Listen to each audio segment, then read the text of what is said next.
Have you ever been faced with a moment that made your world stop? A moment where pride, fear, and love collided, forcing you to choose stay silent to be safe or stand up to protect what is right. Naomi Brooks, a black woman who works quietly in a billionaire's mansion, never thought that one afternoon she would be at the center of a tragedy that seemed only possible in a movie. When the boss's white, powerful fiancée insults her young son for not being worthy of that blood. Naomi steps forward amid all the stares and across the fragile lines of class, race, and courage.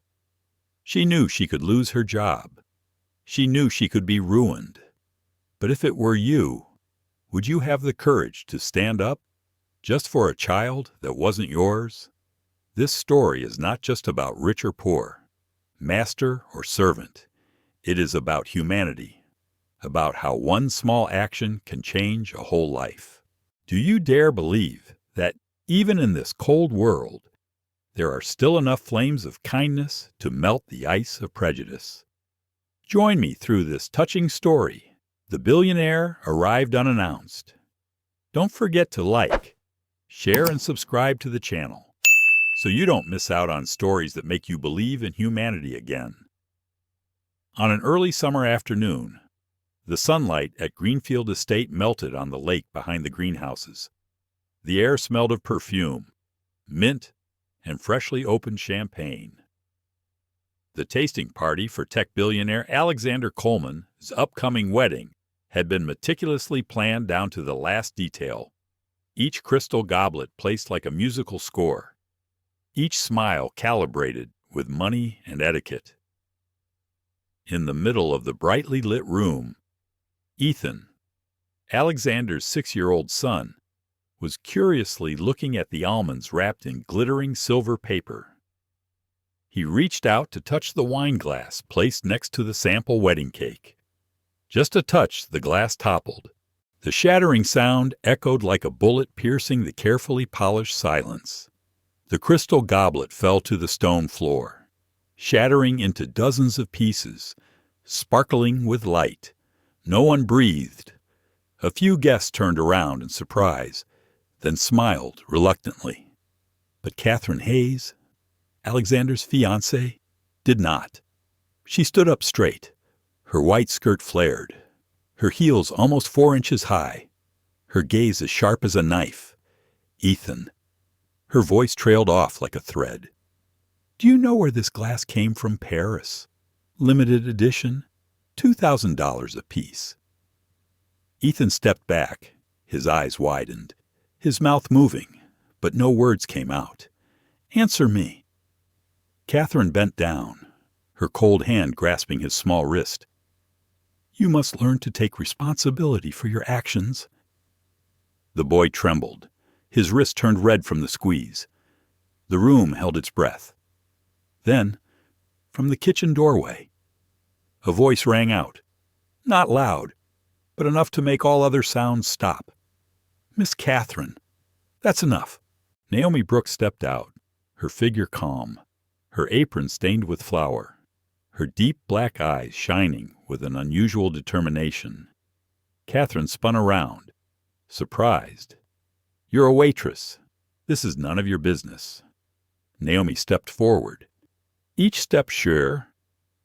She gently pried Catherine's hand from Ethan's wrist, not forcefully, but firmly, as if she were used to protecting the weak from the powerful. I didn't interfere, Naomi said, her voice low and even. I was just stopping someone from hurting a child. Catherine smiled faintly, folding her arms. Oh, you're his mother now. Naomi didn't answer. She bent down, pulled Ethan close, and hugged him. The scent of cookies and soap mixed with her breath calmed Ethan. That moment, just 2 heartbeats, but enough for the whole room to feel the invisible shift. And then, the wooden door behind opened. Alexander walked in, his gray suit still on, his phone still in his hand. He was about to say something, but stopped. Before him was a sight he never thought he would see: Catherine angry, blushing, Naomi calm, holding his child. Ethan huddled against her chest, his hands still shaking slightly. The room was silent, as if all the air had been sucked out. "What's going on here?" Alexander's voice was deep and clear. Catherine turned back, quicker than she thought. It was nothing. The boy broke a glass, and she. Naomi looked up. The boy was scared. "I only intervened to protect him." Ethan mumbled in her chest, I didn't mean to." Alexander saw the red mark on his son's wrist. His gaze lingered there a beat longer. Something colder than anger rose in him. He stepped closer, crouching down to Catherine's level. "Did you? Just hold this boy's hand, Alex. You're overreacting. It's just reply." His voice cut through the air, each word heavy as a hammer. Catherine stepped back slightly, smiling stiffly. "You're going to throw everything away, just for a maid." Alexander didn't answer. He looked at Naomi. She was still holding Ethan in her arms. No shaking, no apologies, just a dignified silence. "Her name is Naomi," he said slowly. "And if that's the definition of a hero today, then I think I just saw it." Catherine was stunned. No one said another word. Outside, the wind blew through the trees. The rustling of leaves seemed to sigh from a house that had long been unaware of the truth. Ethan looked up and asked softly, "Miss Naomi, did I do something wrong?" She shook her head slightly and stroked his hair. "No, I just broke a glass." But people often forget that when something is broken, it reminds them that they still feel grateful. Alexander listened, but said nothing. He just stood there, the phone slipping from his hand and falling to the wooden floor. The glass wasn't the only thing that had broken. Something inside him, it seemed, had cracked too, softly but deeply. That night, a sudden rainstorm hit Greenfield Estate. The sky seemed to tear into pieces, the rain falling thick and heavy. Alexander Coleman stood looking out of his office window at the garden. The drops of water hit the glass with a steady, cold sound. The room where he'd once made $1,000 million decisions was now so quiet he could hear the clock ticking. A new crystal goblet sat on his desk, replaced by his assistant, but he left it untouched. Every time he looked at it, Ethan's red wrist flashed like a burn. He could still remember the look in Naomi Brooks's eyes as she held his child. No fear, no resentment, just something very old he had long forgotten: compassion. Catherine Hayes left immediately after the party. She left a short note, her handwriting sharp and cold. "I won't marry someone who can't stand up for me." Alexander folded the paper and threw it in the drawer. He didn't know if he was sad or relieved. Maybe both. The rain continued to fall, and soft footsteps echoed in the hallway. The door opened slightly. Naomi stood there, holding a cup of ginger tea. The warm scent wafted into the room, overpowering the smell of alcohol and cigarette smoke. "Ethan is asleep," she whispered.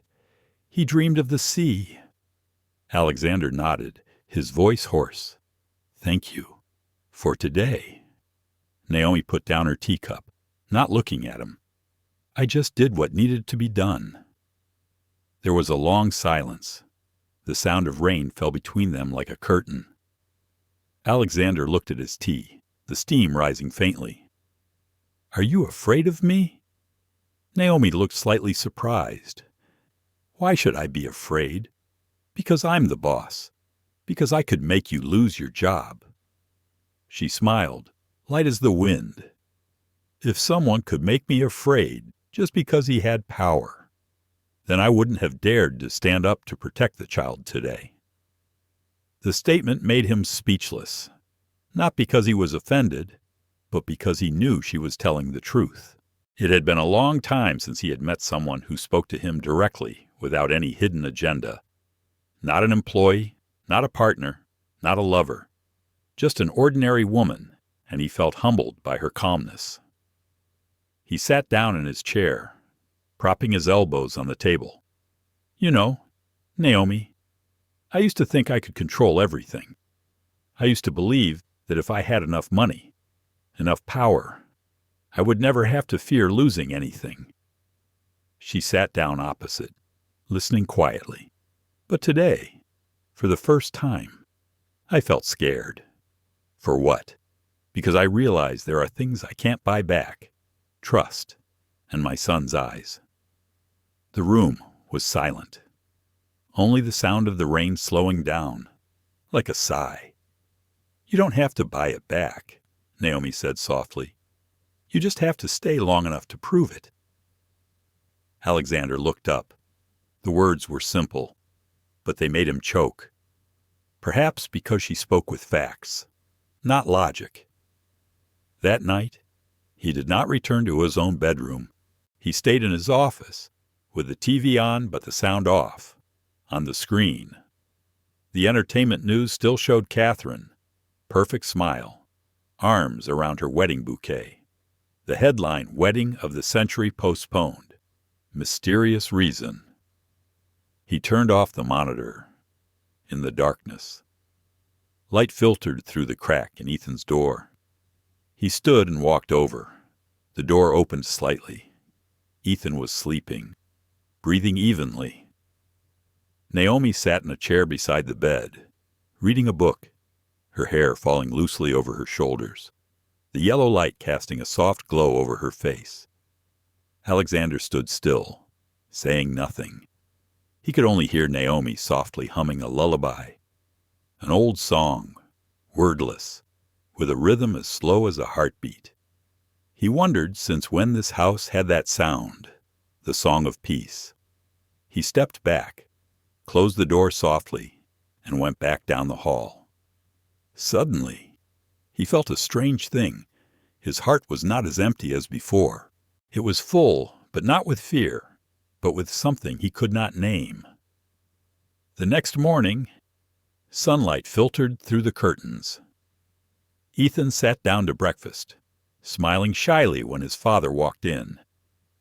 Naomi was frying pancakes, the smell of butter filling the kitchen. Alexander sat down in his chair, not giving any orders for the first time in years. He just looked at the two of them, as if he were looking back at his own life in a simplified form. Ethan poured the syrup, his hand shaking, spilling it all over the table. Naomi smiled. "It's okay. Life is like syrup, just sweet enough." Alexander laughed, a genuine, unforced sound. He grabbed a tissue and wiped the table with Ethan. It was a small act, but for him, it was the first time he had done something normal without feeling like he had lost some power. In that moment, the kitchen was filled with a light that came not from the sun, but from the life being given. The morning passed slowly. Ethan told his dream. Naomi listened, and Alexander just sat, watching the two of them. He realized that, perhaps all his life, he had run so fast that he had forgotten what it meant to stop. As Naomi stood up to clean up, he called softly, "Naomi, you're not going anywhere, are you?" She looked at him, mildly surprised. "I'm not going anywhere, unless you tell me to. No, I just wanted to make sure you would stay, for Ethan, or for you." He was stunned. The question was simple, but he couldn't answer it. Naomi smiled and turned away. "No need to say. Let time answer." As she left, Alexander looked at the cup of tea she had left on the table. It had cooled, but the ginger flavor was still there. He picked it up and took a sip. The spice slid down his throat. Warm. Real. For the first time in years. Alexander did not feel alone. Not because there was anyone beside him, but because he had just touched the human part of himself. Mornings at Greenfield Estate begin with the gentle sound of the wind blowing through the lavender fields. Sunlight filters through the kitchen window, casting streaks of light on the gray tiles. Amid the smells of coffee and melted butter, the house is strangely quiet. Naomi Brooks stood by the stove, stirring a pan of pancakes. The aroma wafted through the air, just enough to bring a sense of peace to the usually lifeless house. Ethan Coleman ran in, his brown hair messy, his feet in mismatched slippers. He yawned and laughed, an innocent laugh that made Naomi smile. She poured milk into a glass and set it in front of him. "You up early today?" Ethan nodded, his voice drowsy. "I dreamed you made star-shaped cakes." Naomi smiled. "Then let's do it today." While they were busy with flour, eggs, and the clattering of spoons, Alexander Coleman walked in. He wore a white shirt, his sleeves rolled up slightly, his face not yet able to hide the fatigue of the long night. But there was something softer in his eyes, as if he had just found warmth after the storm. Naomi saw him and nodded slightly in greeting. There was no longer a clear master-servant gap, just two people sharing the morning. Ethan shouted, "Dad, I get to be a chef today." Alexander sat down at the table, looked at his son who was busy beating eggs, and smiled. "Daddy's a good cook. Daddy never gets up this early for breakfast." Naomi put down the plate of pancakes and replied softly, "Sometimes we need to start with the most ordinary things to remember. We are still human." Alexander was taken aback. The words were simple, but they resonated deeply in his heart. He looked around the kitchen. It suddenly felt more real than any meeting he had ever had. A moment later, the three of them sat together. Ethan told stories about school, about his teacher planting trees, about his friend Daniel, who refused to eat vegetables. Naomi listened attentively, while Alexander remained silent. He didn't interrupt, just wanted to remember every little detail, like the way the light reflected in his son's eyes, like Naomi's laugh when Ethan mispronounced broccoli. Amidst the small sounds, Alexander suddenly felt strange. He used to think that silence was lonely, but now, during the simple breakfast, he realized there are warm silences, where people do not need to speak to understand that they are at peace. Naomi poured more coffee. "Don't you have to go to work today?" Alexander shook his head. "I'm taking the day off. I need to clear some things. In my head." "Keep it clean once you've cleaned it," Naomi said, her voice both joking and serious. Ethan chuckled. "Naomi sounds like my teacher." Naomi patted the boy's head, her eyes distant. "I used to teach, but then my life changed." Alexander looked at her. "Why, Levi didn't give up. I just took a different path. Sometimes you have to step back to learn to see others more clearly." The sentence made Alexander silent for a long time. He knew that feeling well, when one has everything, then one day realized that he can see no one but himself. Ethan took a bite of cake and looked up, asking, "Dad, has Naomi been here long?" 3 years, Alexander replied slowly. He turned to Naomi, his voice lower. "I never knew anything about you, except that you did a good job." Naomi smiled slightly. "Maybe because you never asked." He nodded. The words were as light as the wind, but as heavy as a mirror. Breakfast passed slowly. The sunlight gradually rose, shining on the dining table, casting a warm yellow light on the faces of the three people. A family not yet complete, but enough to feel belonging. As Naomi stood up to clear the table, Alexander suddenly said, "Naomi, Yesterday you said stay long enough to prove it. I think I want to try. Naomi looked up at him. You don't need to prove it to me. Not with you. With my own son. Naomi nodded slightly, saying nothing more. But something in her eyes changed. A small, fragile, but real trust. The morning wore on. Outside, the big gate of Greenfield Estate remained closed. But inside, for the first time in years, there was laughter, the smell of butter, and the sound of knives hitting plates. Life had returned. Ethan brought in his new drawing and held it out. Look, Dad, it's a picture of Naomi, you, and me. I called it Morning Peace.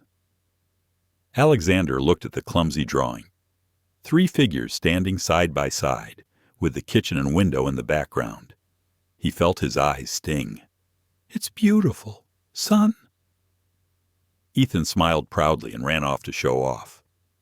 Naomi stood by, silent. Alexander turned to her. Thanks for being here. Naomi.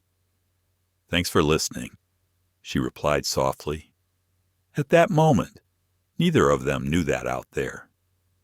The world was starting to pay attention to the story they had just created, and the first storm was waiting. While Alexander went up to his study, Naomi stood by the window. She watched the wind carry a few stray yellow leaves, swirling and falling on the steps. She thought to herself, perhaps life was like that times. Falling is not to end, but to find a new place to grow. She turned back, cleared the table, and smiled when she heard Ethan call down Mom. Let's make pancakes again tomorrow. Okay, she replied, but this time I have to flip them better. Laughter rang out, mingling with the sunlight. A new day had truly begun. On a Friday afternoon, the Seattle sky was ashen gray, and a light rain was falling like smoke. Inside the Greenfield Estate, Naomi was teaching Ethan how to mix cookie dough. He spilled some on his shirt and laughed. Naomi, I look like Santa Claus. Naomi laughed, brushing flour from the boy's hair. Then this Santa will make delicious cookies for the whole family. Their laughter blended with the rain, so peaceful that no one noticed another storm brewing, not outside, but online, downtown. Catherine Hayes sat in her friend's media office, lips red, a serene smile on her face. A phone was spinning on the table, the ring light illuminating her perfect face. Sometimes, Catherine said slowly, her voice barely choking, people think that just because they work in your house, they can't ruin your life. But I was wrong. She lowered her eyes, tears falling at the right moment. I love him. I love Ethan. I just didn't expect that someone would use their kindness to climb up to my position. The video was 2 minutes long, but less than an hour later, it was on every platform. Fiancée of tech billionaire speaks out, betrayed by the Maid. The old photos were cut out. Naomi was holding Ethan in the garden. Alexander was standing next to her, his gaze gentle. The reporter's headline read, Mysterious Relationship in Alexander Coleman's Villa. The internet started to hype up. Comments appeared line by line. She's definitely using the kid to get to her boss. Black people and white billionaires sound familiar, women. Like this always know how to play the victim. When Naomi turned on her phone that evening, she was speechless. The screen was filled with strange messages, dense comments, cold headlines. She put the phone down on the kitchen counter and took a deep breath. Ethan was coloring nearby, seemingly unconcerned. He didn't understand why her face suddenly fell. Alexander walked in and found Naomi standing still. What happened? She didn't answer. She just handed him the phone. When Alexander read the first headline, his face paled. He skimmed through it, clenching his fists more and more as he read. Good heavens. Catherine. It's okay, Naomi said softly. I'm used to it. Get used to it, he almost blurted out. You can't get used to being insulted like this. She looked at him, her eyes strangely calm. You can fight the press. As for me, I have lived my whole life under the suspicious gaze of others. There are battles where silence is the way I survive. Alexander clenched his fists and took a step back. He didn't know whether to be angry at Catherine or at himself for letting this happen. Ethan looked up, confused. Dad, why is Naomi sad? Alexander bent down and stroked his son's hair. It's okay, son. She's just tired. Naomi smiled faintly. You don't need to hide it. The world will teach it sooner than we think. That night, after Ethan had fallen asleep, Naomi went out into the backyard. The rain had stopped, the ground was damp, and the scent of grass mingled with the night air. She sat on the steps, looking up at the hazy sky. Alexander came out, carrying 2 cups of ginger tea. He handed her one. They're calling me from the company, wanting me to issue a press release. Clean up my image, fight back. Naomi shook her head slightly. You can do that, but if you do it for me, they'll be right that I'm the reason you lost control. So what do you want me to do? Stand by and watch them humiliate you? Naomi looked at him, her voice low. I want you to be Ethan's father, not my warrior. Let me stand on my own. The sentence made Alexander speechless. He had never met a woman who didn't need his help, but still made him want to protect her so much. The next morning, chaos reigned. Reporters camped outside the gates of Greenfield Estate. Drones flew over the gardens. A TV truck was parked in the street, its antenna erect.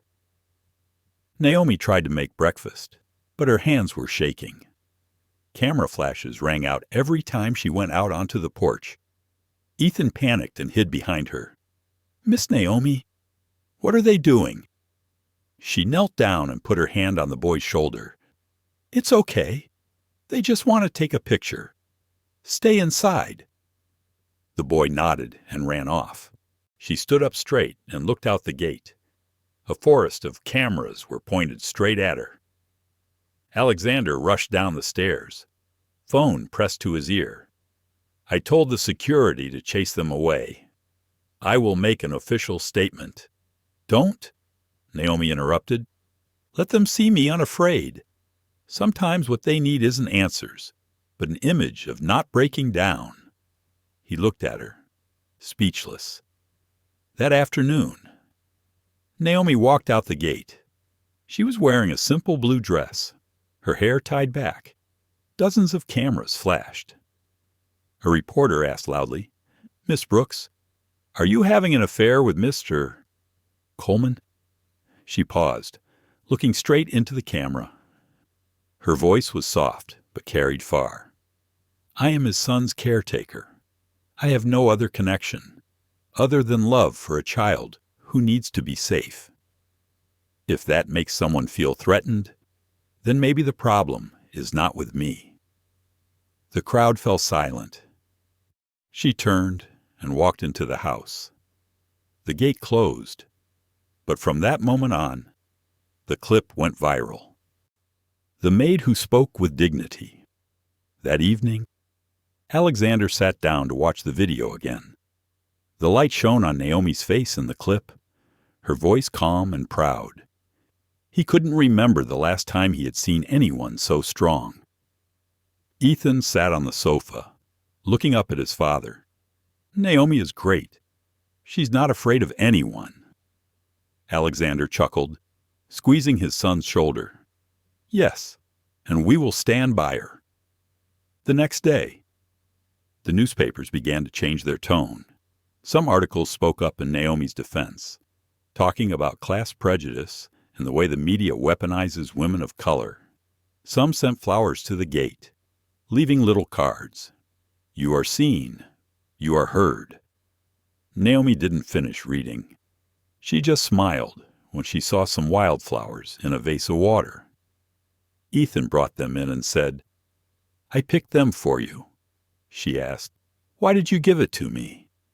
"Because you are more beautiful than all these flowers."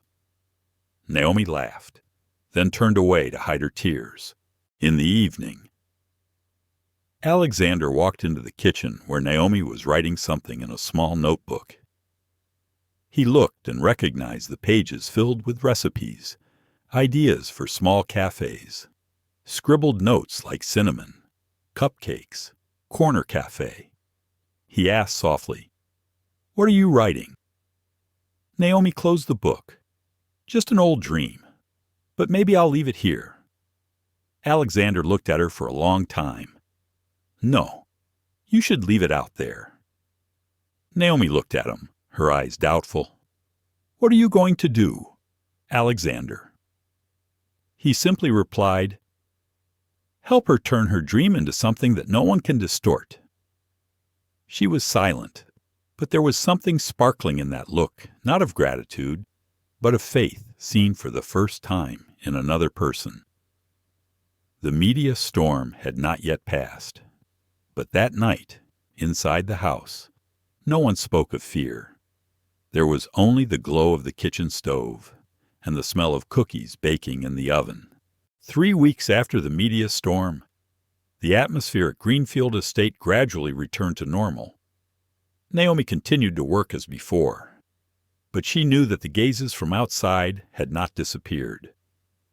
Every time she went out to buy things, she still received curious glances, and a few people recognized her and whispered.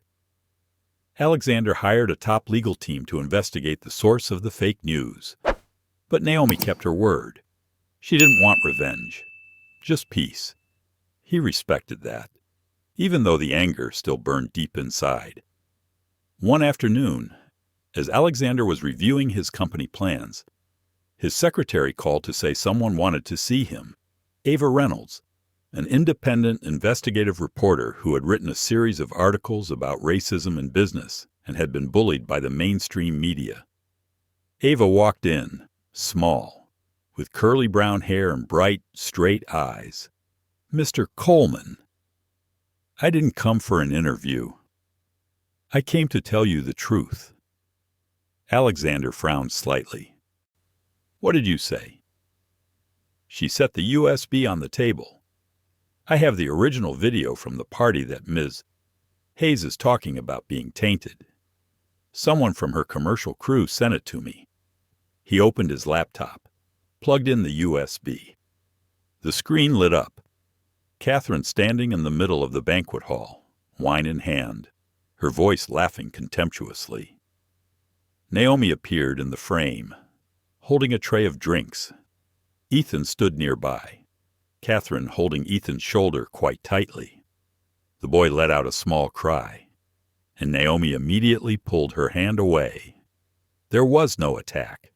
There was no scheme. Just a woman protecting a frightened child. Alexander clenched his fists, his jaw clenched. "Miss Hayes says she was threatened by Naomi." Ava nodded. "I know. And she paid to edit the video to cut out the part where she pulled the kid's arm. I have the transaction email." Alexander looked at her for a long time. "What are you going to do with it, I will. But before I do, I want to know if you will stand for truth, not just for Naomi, but for those who are trampled by power and prejudice every day." He was silent. Then he nodded slowly. "I'll be there." Ava smiled. "Good. I've accepted an invitation to speak at the Tech World Gala this week. I think that's the perfect place for the world to see who's truly worthy." Gala night arrived. The Bellevue Grand Hotel was ablaze. Hundreds of reporters crowded in. Big corporations, CEOs, investors, everyone was there. The event was supposed to be Alexander's presentation on AI and corporate ethics. But this time, it had a different meaning. Naomi didn't want to go, but Alexander insisted. You taught me that there are things you have to face. This time, let me teach myself. She wore only a long, light brown dress, her hair neatly tied up, her face simple. She walked beside him, their hands not touching, but their eyes understood clearly they were walking into a zone of fire. Reporters cheered as they appeared. Flashbulbs flashed. Catherine was there too, a bright red dress, a cold smile. I didn't think you'd bring her, she said as Alexander passed. He replied softly, I don't think you have the courage to come here. Catherine curled her lips. Be careful, Alexander. One wrong word can ruin a career. He looked straight at her. Only when they fear the truth. As the ceremony began, Ava Reynolds took the stage with a microphone. Her voice rang out clearly and calmly. We talk a lot about AI ethics, but perhaps before we can teach machines right from wrong, humans need to relearn it. The large screen behind her lit up. The original video from the USB played. No background music, no effects, just the raw, unedited truth. The room was dead silent.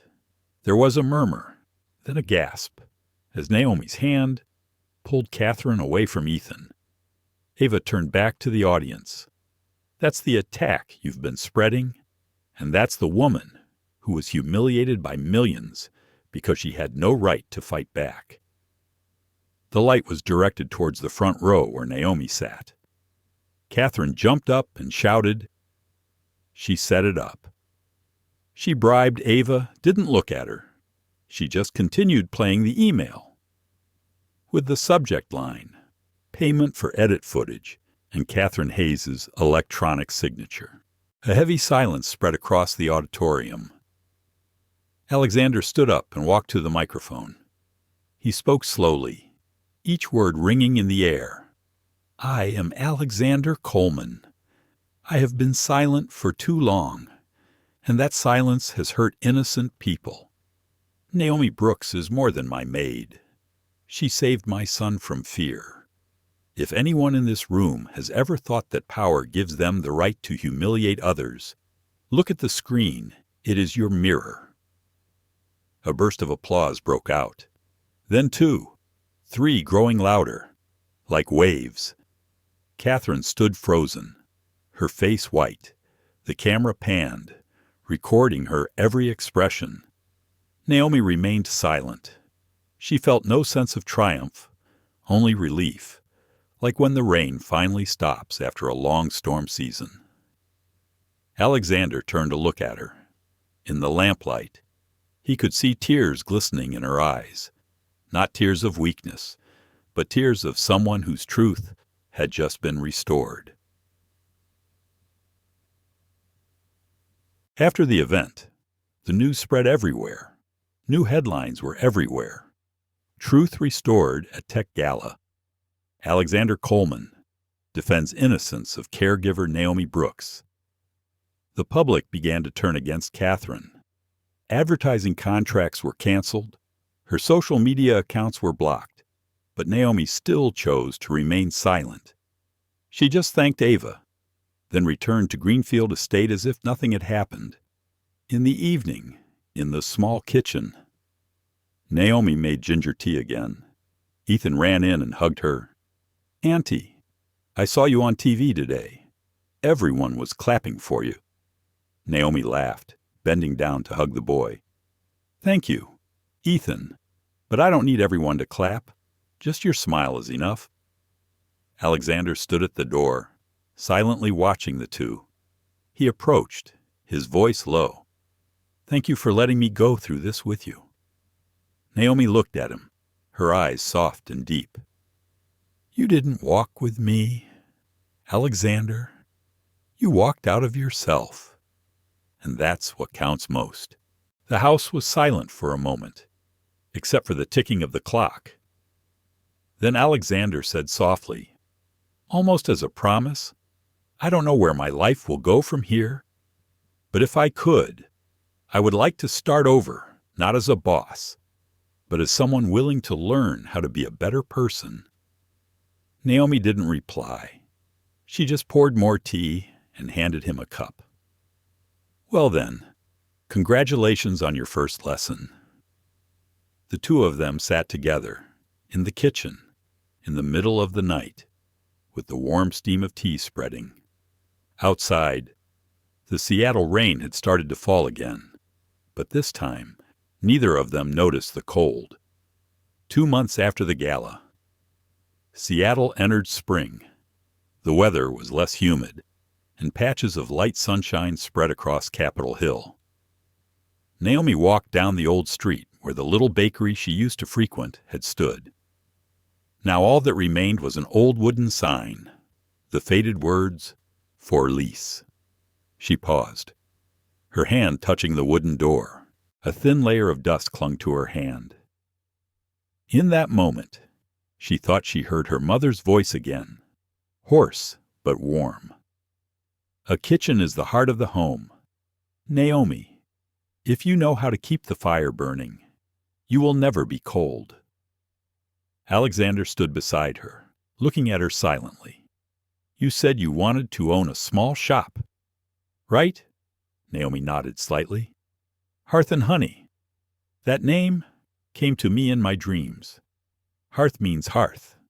Honey means sweetness. I always thought, if people had a place to warm themselves and something sweet to believe in, they would live easier." Alexander chuckled. "Then let's begin." Naomi looked at him. "You don't have to.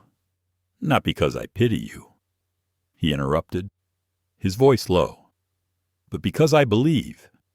I want to invest, but you will be the operator. Naomi, I will just put up the walls and turn on the lights." She was silent for a long time, then said softly, "If so, I agree." 3 months later, Hearth and Honey Cafe officially opened, a small corner on Pine Street, between rows of maple trees and used bookstores. The hand-painted, warm brown sign read coffee, bread and kindness in the morning sunlight. On opening day, there were no banners, no media, just a few neighbors, a few people who had sent Naomi flowers after the scandal, and a few of her former employees. Ethan was running around with cake batter on his hands. "Naomi." "I spilled honey on the floor." Naomi laughed and handed him the towel. "It's okay. Just wipe it with your kindness." Soft acoustic music played. The smell of cinnamon rolls and roasting coffee wafted through the air. Ava Reynolds was there, wearing a turtleneck sweater and holding a camera. "I don't think this story needs any press," she said, snapping a picture of Naomi laughing with the guests. Naomi replied, her voice low but firm, "Because this time, I don't need anyone to tell it for me." Alexander sat in the corner of the cafe, his laptop open but not working. He just watched how Naomi walked between the wooden tables, asking each person a question, pouring more tea for the old lady sitting by the window, bending down to listen to the young girl trembling as she told about her first day at work. It was all simple, but Alexander felt like he was witnessing something sacred, something money could never buy: healing. Ethan ran over and sat on the chair next to him. "Dad, I think Naomi is magical." Alexander smiled. "Why do you think so?" "Because everyone who comes in here smiles. Even sad people smile." He looked around.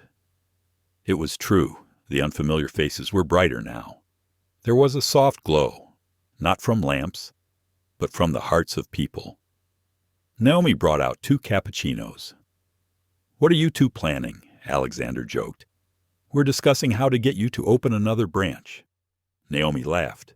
"Slow down. Mr. Coleman, all good things take time."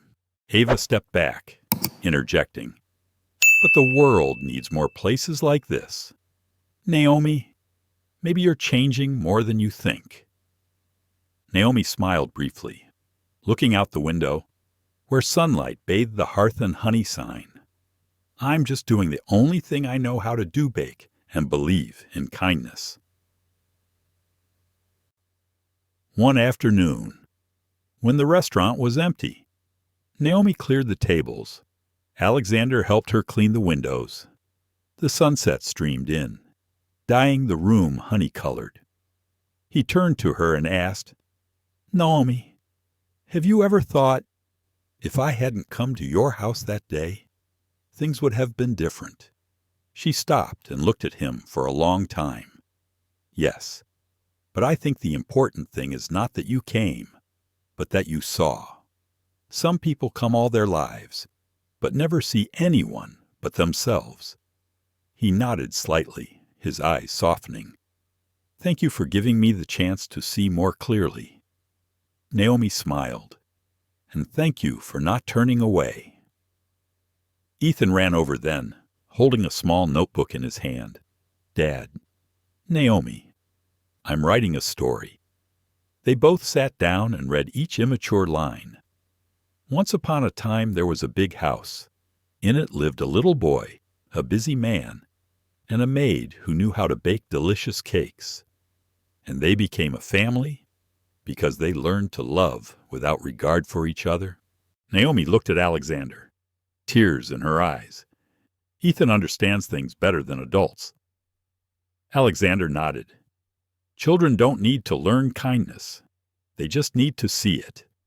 Outside, the wind blew, making the shop sign sway slightly. Naomi looked at the words hearth and honey and felt a strange sense of peace. She was no longer afraid of being looked at, judged, or called anything other than her own. She had stood up, she had proven herself, and now she just wanted to live, as simply as the scent of baked goods wafting in the wind. Late one evening, after all the guests had left, Naomi went to close the door. Alexander sat there, watching the yellow light reflect off a cup of still warm tea. He said softly, "Naomi, I'm about to restart the Ethos Core project, but this time I want to integrate real ethics, not just algorithms. I want your help." Naomi was surprised. "Me, I don't understand technology." "No, I need people who understand people." He paused. "You taught me what every system lacked kindness is not data. It is a choice." She was silent. Then she smiled, softly and deeply. "If you really want me to, I will help. But remember, every good system must start from the heart." He nodded. "I know, and I believe I'm in the right place to start." Outside, a light spring rain fell, reflecting off the streetlights.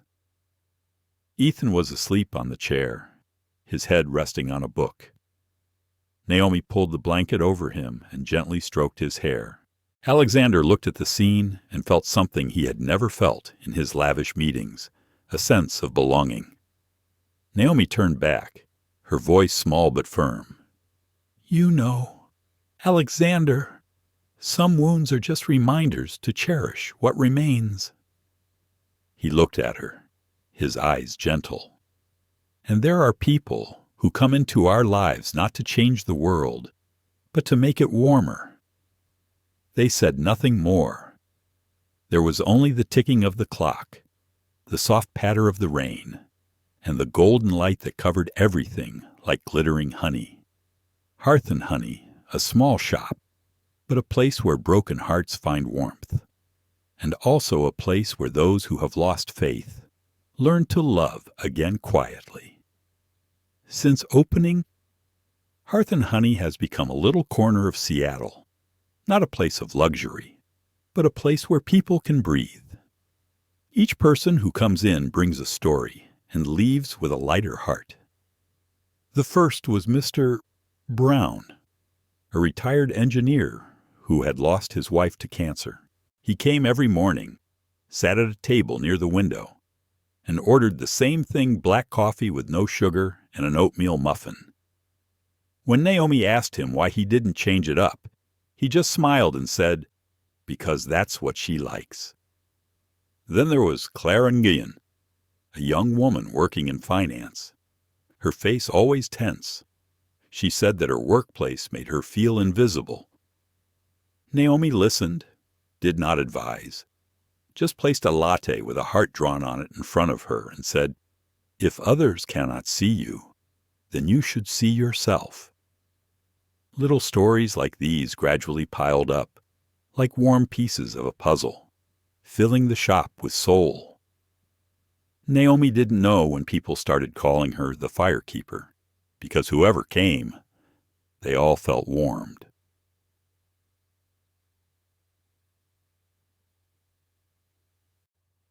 One Thursday afternoon, as a light rain fell, Naomi was wiping down the table when Ava walked in. She was holding a newspaper. "Someone just wrote a long article about you."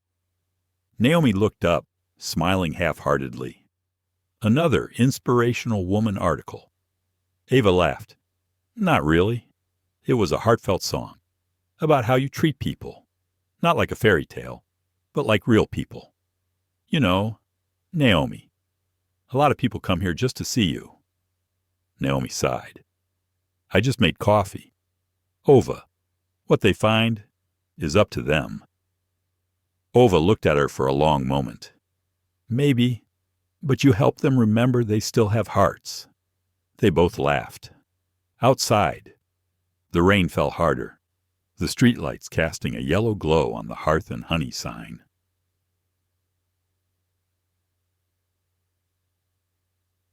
That day, as the shop was about to close, the door opened. A woman walked in, wearing a woolen cap, her face thin and pale. Naomi was startled.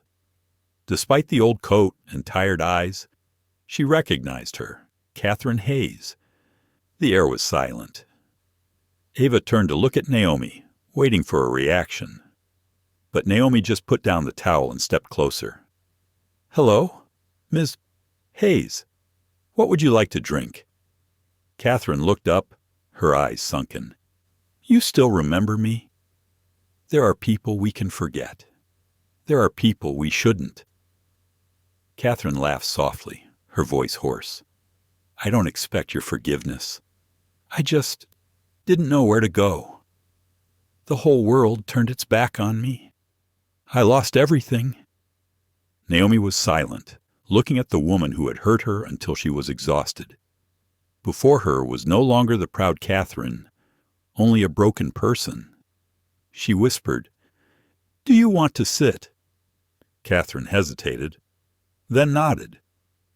Naomi poured her a cup of ginger tea, as she did for all her guests.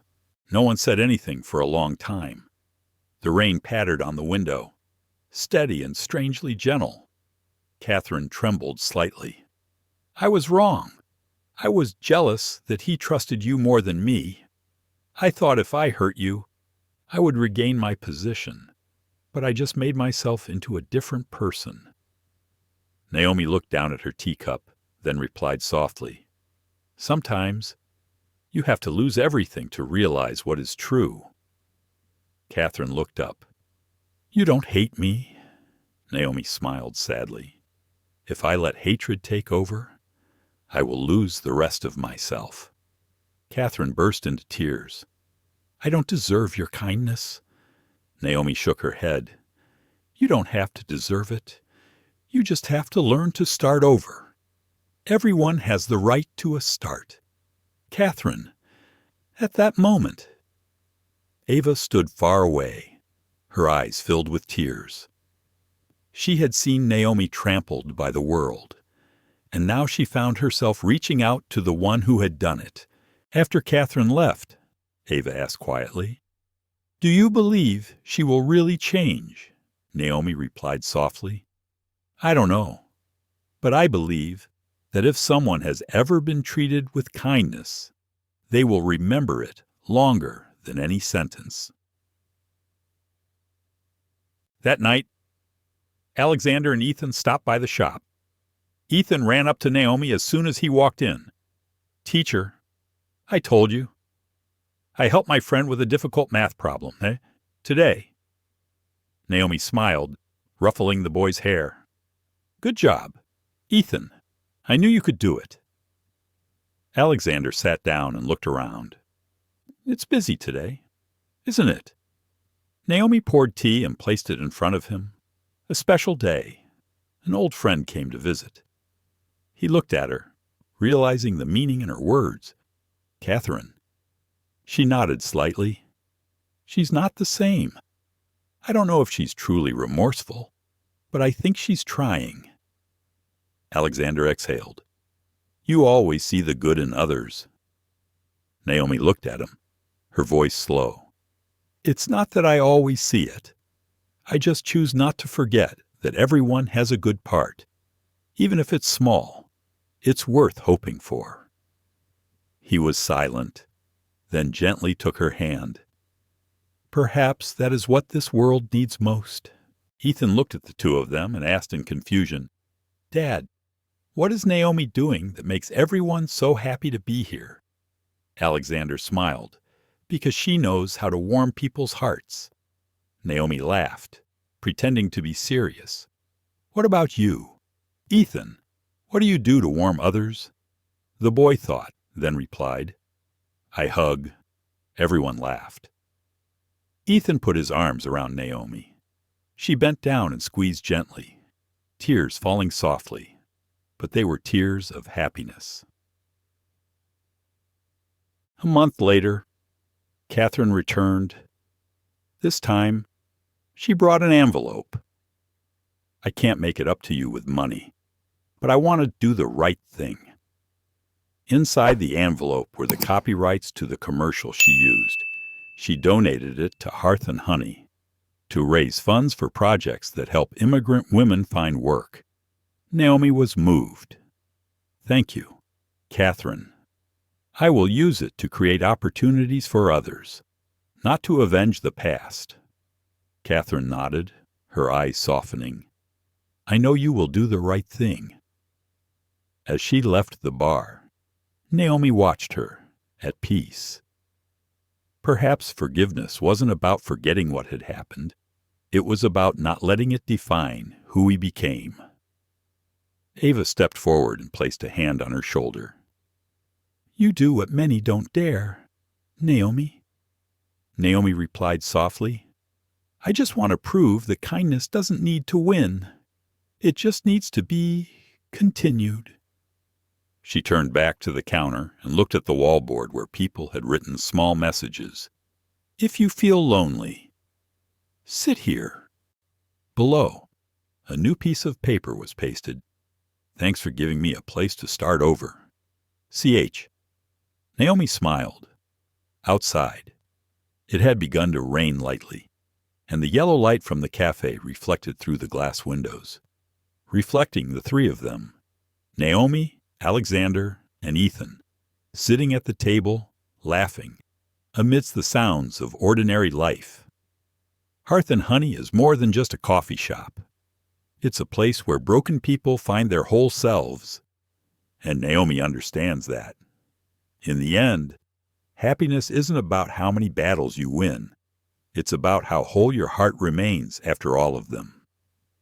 The following fall, Seattle was awash in red and gold leaves. Hearth and Honey was still lit up every night on Pine Street, a small fire in the vast city. The smell of cinnamon rolls and brown coffee still wafted out onto the sidewalk. But today was different. Naomi had posted a closed for 2 days, special event sign. Alexander looked at her as she folded the sign.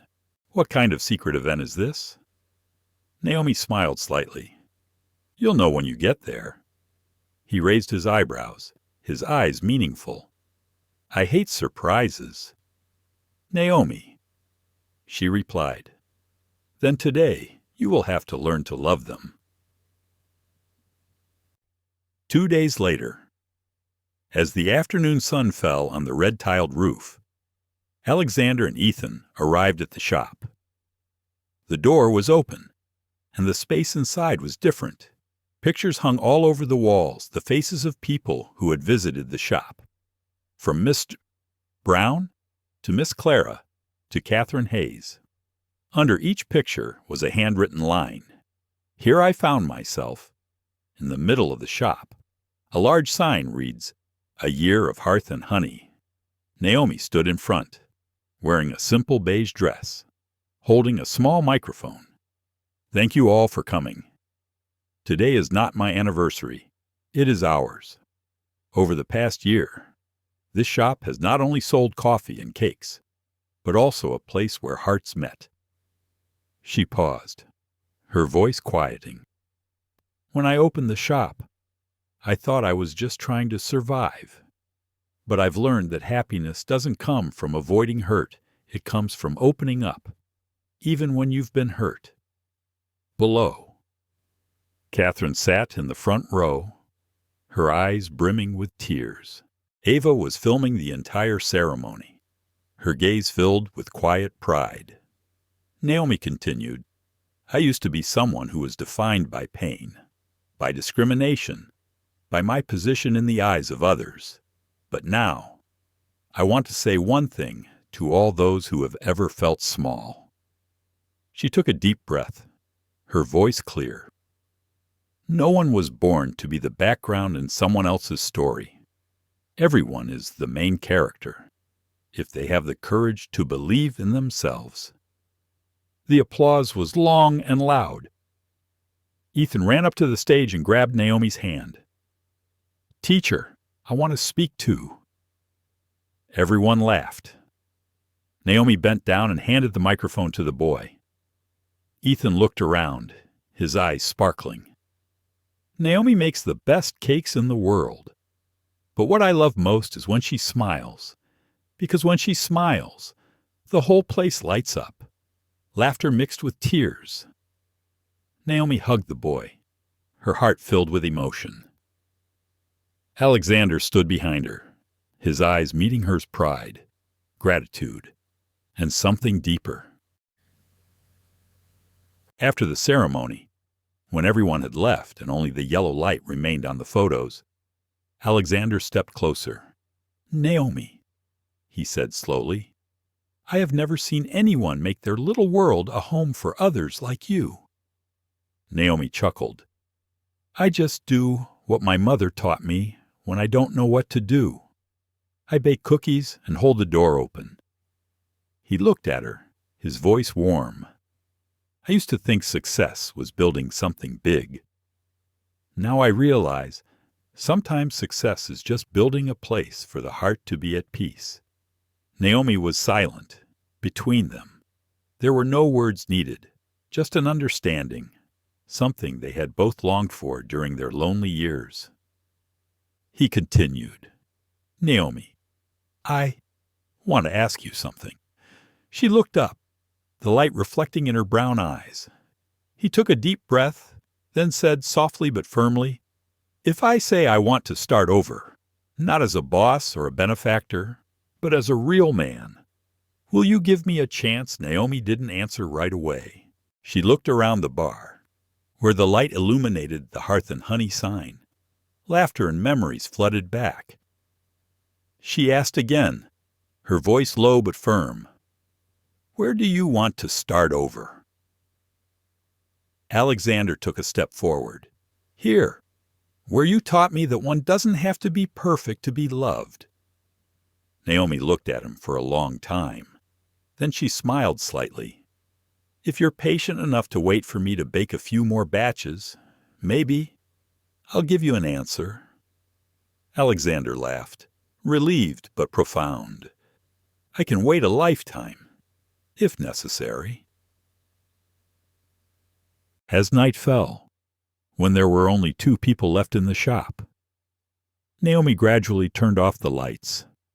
Only the light from the oven remained, warm as her heart at that moment. She turned and said softly, "You know, Alexander, I used to think that fate was something we couldn't avoid. Now I think fate is just the universe's way of arranging for us to meet the right person at the right time, after we were ready." "Perhaps it is true," he replied, his voice hoarse with emotion. because if I had met you earlier, I might still be the same blind person I was." Naomi smiled. "As for me, perhaps I have not yet learned to trust." They looked at each other and laughed. Outside, the wind rustled through the maple trees, carrying with it the smell of freshly baked bread. Ethan was sleeping on the couch, hugging his teddy bear tightly. Naomi looked at him, her voice choked up. "The world is cruel sometimes, but seeing him sleeping so peacefully, I know there is still hope." Alexander nodded. "Because there are people like you." She shook her head, as lightly as a breath.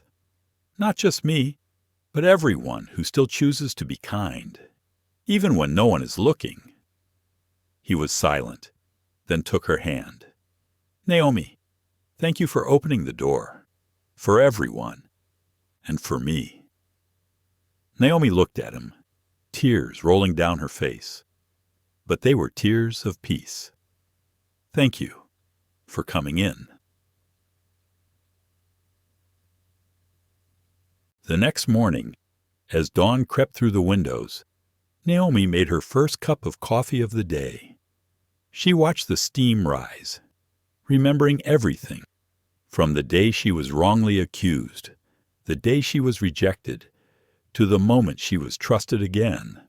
Life, as she understood it now, was not measured by how many times she fell, but by how she got up after each time she fell. Ethan ran over, smiling. "Miss Naomi, can I help you bake today?" She patted the boy's head. "Okay, but wash your hands." Alexander came in from outside, carrying fresh sunflowers. He placed them on the counter and said, "I think this place needs more light." Naomi looked at the flowers, then at him. "This place is well lit as it is, but thank you." He smiled. "Just think of it as another reason to come back every morning." She laughed, her eyes filled with warmth. The three of them stood in the morning sunlight, where the smell of cake, coffee, and happiness mingled. 1 year, then 2. Hearth and Honey became a familiar destination. People came not only for the delicious coffee, but also for the story of a woman who chose love over hate. And somewhere inside every person who walks through that door, a small flame is lit, the flame of faith in goodness, in humanity. Naomi Brooks' story is not just one black woman's journey of vindication. It's a story for all of us about kindness, courage, and healing. In a world where it's easy to judge and turn away, Naomi chooses to stand back, listen, and forgive. Alexander Coleman, a man who once used power to control, finds his true self by learning to bow down, be thankful, and appreciate an ordinary heart. The greatest message is not their differences, but how they chose kindness amidst the harshest of choices. Life doesn't require everyone to be a hero. We just need to not lose heart. If you are feeling tired, lost, or hurt today, remember, there is a hearth and honey in your heart, where wounds are warmed by compassion, and where kindness, however small, can change a life. Thank you for listening to this story. If you believe that kindness still exists in this world, please like, share this video, and subscribe to our channel, so we can spread more heart-touching stories like this. Because maybe, sometimes just one kind story is enough to light up a long day.